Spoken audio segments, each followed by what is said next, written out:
Everywhere I scroll lately, I see posts that say, these are my 5 ETFs in my portfolio. And really, it's just 3 S&P 500 funds and 2 tech ETFs.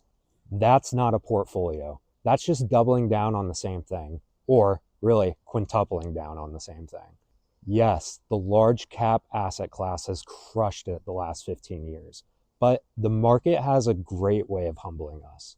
Markets rotate. What's in favor today may not be in favor tomorrow, and we call that market amnesia.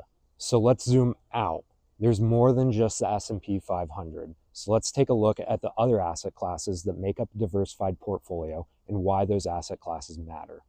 First, we have mid-cap stocks.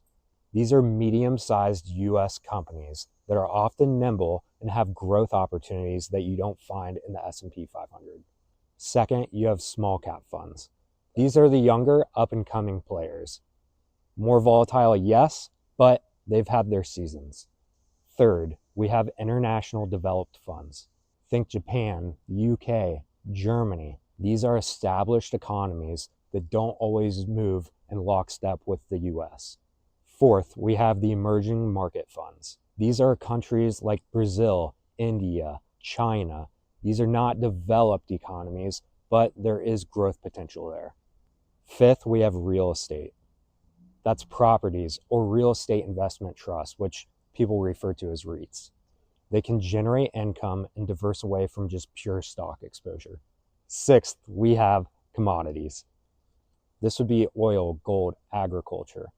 These are cyclical, but powerful hedges against inflation and economic shocks. Last but not least, we have fixed income, or what people refer to as bonds. These are lower returns, but more stability. Bonds help smooth the ride when stocks hit turbulence.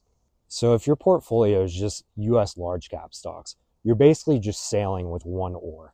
History shows us that the market rotates. Sometimes it's small cap, sometimes it's international, other times it's bonds.